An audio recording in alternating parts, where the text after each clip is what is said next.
माणगाव शहराजवळ काळ नदीवरील नव्याने बांधण्यात आलेल्या पुलाच्या भरावाला अवघ्या 20 दिवसात मोठे खड्डे पडल्याने या कामाच्या गुणवत्तेवर गंभीर प्रश्नचिन्ह निर्माण झाले आहे।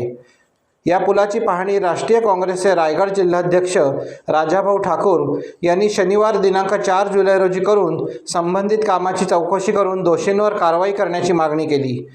यावेळी बोलताना राजाभाऊ ठाकूर म्हणाले की माणगाव शहरातील काळ नदीवरील हा प्रमुख पूल असून काही दिवसांपूर्वीच वाहतुकीसाठी खुला करण्यात आला आहे। मात्र अवघ्या 20 दिवसातच भराव खचून मोठमोठे खड्डे पडल्याने संबंधित कामाचा निकृष्ट दर्जा उघड झाला आहे। महिनाभरातच रस्त्याची अशी अवस्था होत असेल तर काम किती दर्जेदार झाले आहे हे स्पष्ट दिसून येत असल्याची टीका त्यांनी केली। महायुती सरकारच्या काळात विकास कामांमध्ये टक्केवारीचे राजकारण होत असल्याने निकृष्ट दर्जाची कामे होत असल्याचा आरोपही त्यांनी केला।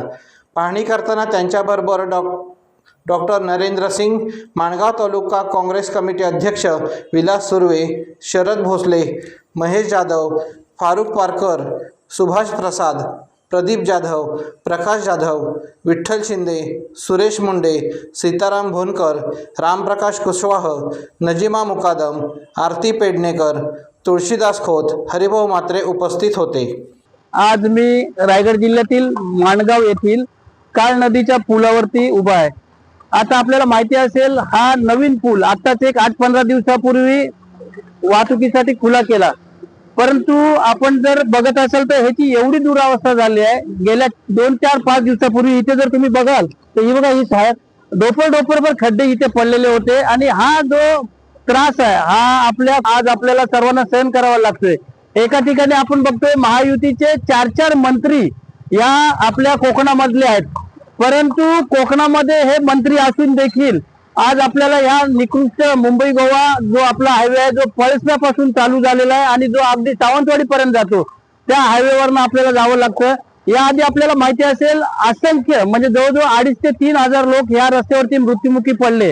हे सर्व माहिती असताना देखील हे जे सरकार आहे महायुतीचं या सर्व गोष्टींकडे दुर्लक्ष करते आणि लवकरात लवकर टोल कसा वसूल केला जाईल, सामान्य नागरिकांना त्रास दिला जातोय। आपल्याला माहिती असेल खारपाड्याला टोल चालू झाला, तिथे पत्रकार बंधू एकत्र येऊन त्यांनी तो टोल बंद करण्यासाठी प्रयत्न केले, तरी देखील अजून देखील तिथे आपल्या गाड्यांमधला सामान्य नागरिकांच्या इथनं टोल वसुली केली जाते।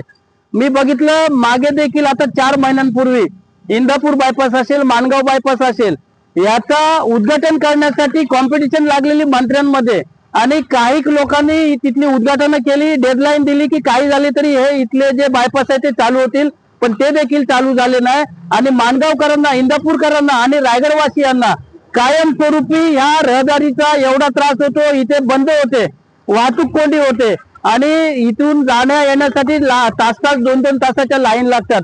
मी गेल्या वर्षी या रस्त्यावरनं गेलेलो, त्यावेळेला पलीकडचा जो पूल आहे त्या पुलावरनं पाणी गेलं, रात्रभर लोकांना थांबावं लागलं। असंख्य लोक म्हणतात की आम्ही कोकणचे भाग्यविधाते आहोत, पण भाग्यविधाते एकच होते, सन्माननीय बॅरिस्टर रांतुले साहेब। त्यांनी खरोखर कोकणचा पूर्ण कायापालट केला, परंतु जे आताचे जे पण पदाधिकारी जे आपण बघतोय मंत्री असतील किंवा इतर मंडळी असतील, त्यांना कोकणाच्या विकासापेक्षा स्वतःच्या कुटुंबाचा विकास महत्वाचा दिसतोय आणि त्याच्यासाठी आज ते कोकणच्या जनतेला खड्ड्यांमधनं पाठवतात। आम्हाला जनतेला एवढीच विनंती करायची आहे, आपल्या न्याय हक्कासाठी काँग्रेस पक्ष तुमच्या सोबत आहे। रायगड जिल्हा काँग्रेस असेल, महाराष्ट्र काँग्रेस आपल्या सोबत आहे, आम्ही सर्वजण तुमच्या सोबत आहोत, परंतु लोकांनी देखील अशा निष्क्रिय लोकांना घरी बसवलं पाहिजे असं माझं इथे मत आहे। टाइम्स डिजिटलला लाईक करा, शेअर करा, सबस्क्राईब करा आणि बेल आयकॉन दाबायला विसरू नका। Times digital.